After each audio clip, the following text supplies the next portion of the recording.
Wel, pan gawn ni ddwrnodau crasbodd yr ha yma, os cawn ni hynny yw, fydd dim byd yn well na mynd i'r siop leol i nôl diod oer i dorri syched. Y drafferth gyda'r caniau pop yw i bod yn llawn o siwgr o gas sydd ddim yn gwneud lot fawr o les i ni. Ond falle mae'r caniau mwyaf poblogaidd ar silffodd yn siopau yn y dyfodol fydd caniau llaeth. Nawr, dyma'r tro cyntaf i unrhyw un farchnata llaeth mewn can.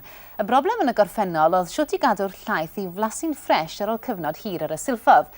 Mae'r bwrdd marchnata llaeth yn credu bod nhw wedi cael yr ateb i'r broblem ac yn honni y gall y caniau yma sefyll ar y silffodd am 90 o ddiwrnodau. Hynny yw 3 mis heb effeithio dim ar y blas.